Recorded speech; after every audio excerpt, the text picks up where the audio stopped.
लगता है कि मोक्ष के लिए हिमालय जाना या मंदिरों में घंटों बिताना ज़रूरी है? क्या हो अगर मैं कहूँ कि सबसे बड़ी आध्यात्मिक साधना आपकी नज़रों के ठीक सामने है? एक ऐसा रहस्य जिसे प्राचीन ऋषियों ने मुक्ति की सबसे बड़ी चाबी माना था। एक रास्ता जो किसी भी तीर्थ यात्रा से ज़्यादा शक्तिशाली है और वो आपके घर से ही शुरू होता है। हम में से कई लोग दिन-रात मेहनत करते हैं और परिवार की ज़िम्मेदारियाँ निभाते हुए मन में एक आध्यात्मिक शांति खोज रहे हैं। दिल में इच्छा होती है कि काश हम भी तीर्थ पर जा पाते, पर समय और साधन इजाज़त नहीं देते और मन में निराशा आ जाती है कि शायद मोक्ष हम जैसे गृहस्थ के लिए है ही नहीं।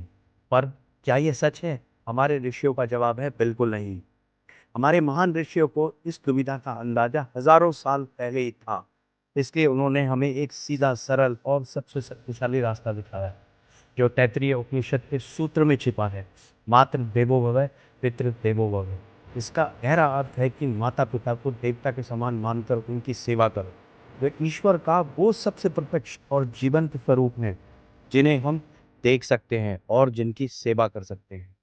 इस सच को भक्त पुंडलिक की कथा सबसे खूबसूरती से बताती है।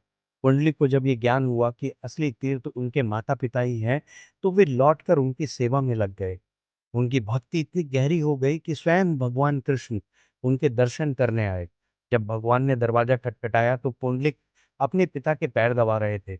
उन्होंने अंदर से कहा, प्रभु, मैं अभी अपने पिता की सेवा में हूँ, कृपया आप प्रतीक्षा करें।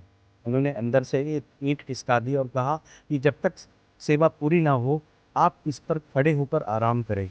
भगवान कृष्ण, जिन्हें विठल भी कहा जाता है, उस ईंट पर खड़े होकर अपने भक्त का इंतजार करने लगे। पंढरपुर में भगवान विठल की मूर्ति आज भी उसी तरह खड़ी है, जो माता-पिता की सेवा का महत्व बताती है। कुंडली की कथा हमें सिखाती है कि हमारे माता-पिता ही हमारे जीवित तीर्थ हैं। उनकी सेवा की सबसे बड़ी पूजा है। जब आप उनकी देखभाल के लिए अपनी नींद और आराम का त्याग करते हैं, तो ये तपस्या है। इनकी ज़रूरतों के लिए दौड़-भाग करना परिक्रमा है और अपनी कमाई उन पर खर्च करना सबसे बड़ा दान है। ये सेवा हमारे अहंकार को खत्म करती है, जो हमें ईश्वर से दूर रखता है।